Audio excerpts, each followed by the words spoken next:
What's up, everybody? Manchester United just won the Carabao Cup 2-0, courtesy Marcus Rashford and Casemiro getting goals. Casemiro first goal off a Luke Shaw cross, and then Marcus Rashford had that shot that was deflected in, but hopefully he still gets credit for that. It, if we're being honest, didn't look like it was going on target, but it feels great. It feels great to see Manchester United getting trophies back in the trophy cabinet. Being a Manchester United fan over the last, well, let's just say I've been a fan of Manchester United since 2014. Really got into the sport in general, and it's not been an easy time being a Manchester United fan. Those of you guys watching who are Manchester United fans, it's been rough. It's been rough. It's been a lot of years without trophies. It's been a lot of unsuccessful years. It's been a lot of chaos. It's been a lot of negativity. And it was hard. It was hard being a Manchester United fan. It was almost embarrassing even to admit that I was a Manchester United fan. I would kind of say it begrudgingly and just shrug my shoulders. And honestly, I'd get looks of pity, which is something that Manchester United should not be having. The status of the club, some of the greats that have played for the club, and even the talent that is currently still on this team. And even when the team was looking bad, that they were not in a place that they should be. And then Erik ten Hag has come in, and everything since he's come in has been positive. He's been lighting the world on fire ever since, beyond those 2 weeks, the first two games of the season. Everything he's touched has been perfect. All the decisions he's made has been perfect. How he handled Ronaldo, how he handled Sancho, how he handled even just Rashford showing up late to the game. Everything that he's done has been correct. And United are in a place now looking forward, looking beyond this this Carabao Cup. And there's some serious promise for the team, and I for once feel optimistic as a United fan. Just look at the Premier League, it's probably not going to happen, but crazier things have happened, and if you're going to be giddy and optimistic about the team as a whole, why not hope and have aspirations for the Premier League? Currently 8 points behind Arsenal, level on games played, 6 points behind City. City do have a game in hand on us, and the two of them do have to play each other. I know United have to play Arsenal one more time. Actually, no, we already did play Arsenal that one more time last month and lost, but they do have to play each other one more time. City and Arsenal do, so that will definitely be interesting to see how that goes and affects us. A draw there would be very beneficial, but it's certainly not out of the realms of possibility. There's still 14 games left for United, 24 games played so far, so there's definitely the room and the time to catch up in the standings. Certainly top four should be a lock and a guarantee at this point. Look at the Europa League. The only real competition left there is Arsenal. Play Real Betis beginning of March. There's Juventus. There's Union Berlin, who's actually had a really good season over in Germany. Eintracht Frankfurt. There's some talent in the Europa League, but I don't think there's any team that has looked like Manchester United has looked this season, outside of Arsenal, who are obviously ahead of us in the standings. But I feel good about Arsenal. In a one-game playoff, I feel very confident going against Arsenal. Who knows if we win? We'll see what happens if we get there. They still have to get through their competition too. But I feel good if we get matched up against them in the final.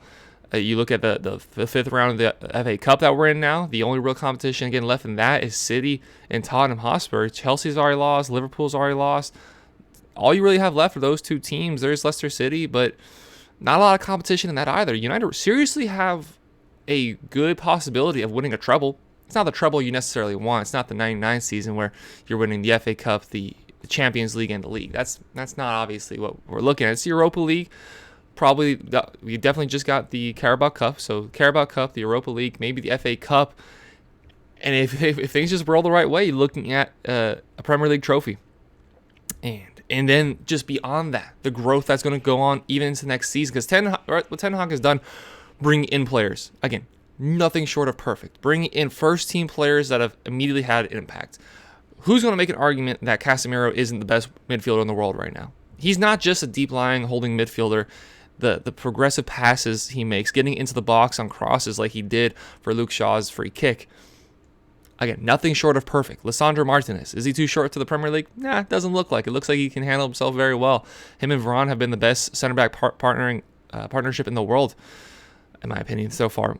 Wout Weghorst, even on loan, he's not getting goals. He's not that great of a striker. He's not a long-term answer, but his build-up play, he is very willing to press and get in the other team's face. Eriksen, he's hurt right now, but the work he's done, he would have been a lock to start this game if he had been healthy. Antony, he even looked a little exciting today, a little electric. That game-winning goal against Barcelona, didn't get to make a video on that. Had just finished my recording session when that game finished up. So much positivity, so much to like, so much that I'm finally enthusiastic. I'm finally hopeful that the future is bright and that it's not going to be going down the deep dark path that I've seen most in part since 2014. I've got a Carabao Cup, I've got an FA Cup, I've got a Europa League, all since I've been a United fan. And there's a strong possibility that we could win that just this season. Those awards just this season. And again, the team's not done building here. We don't have a striker. Marcus Rashford has done very well. He's got, obviously, most goals since the World Cup, most goals this year. Again, who's going to make an argument that he's not currently the best player in the world? He's not a true striker. He prefers to play on the left wing. We like to change things up sometimes, playing him up top to give the other opposing teams a different look, even play him on the right wing occasionally, just because nobody can hamper down on that side. But we don't have a true striker. And assuming new owners come in, hopefully, fingers crossed still on that one, because nothing's done yet. Of course, there's the two groups. There's the Qataris and I forgot the name of the other guy. Forgot the name of that guy. What's his name? Jim Radcliffe. There we go. Richest guy in the UK. So a lot of money is gonna be coming into the club, and new ownership should mean just some excitement. Should mean new hope. Bringing in people that actually want to be part of the team instead of just looking at it for business. Like I saw one of the Glazers at the game. Was hanging out, high-fiving everybody. It's like, really? You don't care. You're just here as a money grab. Suck so much money out of the team, and you don't deserve to even touch the trophy. You don't deserve to be high-fiving everybody. Nobody wants you to be there. But Ten Hag, again, handling that well. He hasn't gone head-to-head with him. He's done his best to accept the bad situation he has with his ownership. But again, he's going to be bringing in some people. Looking at Victor Osimhen, I would kill to have Osimhen leading the line. You have Osimhen, Rashford, and on the right, Sancho or Bruno or Anthony. Harry Kane, he's going to be in his 30s if we do end up getting him. He's going to be pretty expensive, and for a player that theoretically should be on the downslope of his career, just exiting his prime, but he still has a lot of goals left in him. We could bring in another right back, because it's clear that while Dalot and Wan-Bissaka have played well this year, neither of them has a grip on it, even though they've both played great. And maybe that is a test to just how great both have played. The development of Wan-Bissaka to be able to play with possession. Obviously, his tackling is elite, is superb. And we saw that again today when he came in at halftime with Dalot getting the yellow card in the 9th minute. A little bit of a weak yellow card, but it is what it is. Wan-Bissaka, though, his defensive ability mixed with Dalot's offensive capabilities, if you were able to put those two, you have a damn good fullback. Can't do that, obviously, so you're looking around the world. Frimpong of Leverkusen, someone who's had a fantastic season. Dumfries of Inter Milan. There's talent out there. There's guys out there that can come in and do the job, and spending more money. I trust what Ten Hag has done. I trust the players he's brought in, how he's integrated Alejandro Garnacho into the team. Again, fantastic.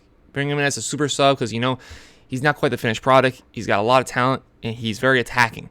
He's going to run straight at you. That's been a criticism I've had of Anthony, is he doesn't seem like he's going to be. He doesn't want to run directly at the defense, which you needed when you're trying to when you're playing on the right wing, and especially when you're trying to stretch the width of the field out.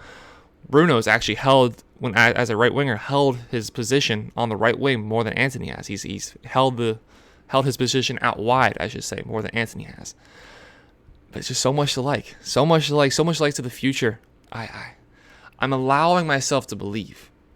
We've seen United get second place. We've seen United beat PSG in the Champions League. We've seen reasons why we think we should be optimistic ultimately lead to us being disappointed, and United ultimately falling back down the ranks. And last year's finish, it was hard to believe we'd see even close to a trophy this year, let alone being in all 4 competitions. The beginning of March is right around the corner. That's the last game we played in February. By the time March starts, we're still going to be in all 4 competitions that we're playing in. Well, I guess technically 3 competitions from now because we already won one.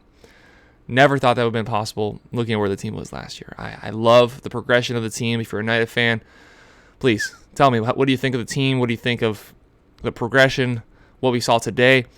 I hate listening to ESPN talk about. Obviously I'm American. You hear it in my voice. I hate listening to, most of the time, hate listening to Americans talk about football, soccer, call it whatever you want. It's just, it really just rubs me the wrong way. It just doesn't, they weren't even Americans. They were, Englishmen working for ESPN and just finding every small way to tear down a little bit of United. Well, it wasn't the best game. Well, Newcastle got unlucky on this goal. It just felt like they were trying to find little ways. They were still they'd eventually pull back and like, oh, all credit to Manchester United, and they say, but this. It's like, okay, you guys clearly have an agenda. You guys clearly have it out for Manchester United. Man, does it feel good? Does it feel good? Again, let me know what you think about the team down below. If you want me to make more Manchester United content, because I like making content of the teams I support. Miami Dolphins, Miami Heat, Manchester United. I love making content about the teams I support. It's the easiest for me than to talk about other stuff. But hey, it's what it is. But thank you all very much for watching. Like, subscribe, go Reds. Have a great rest of your day, everybody. Take care.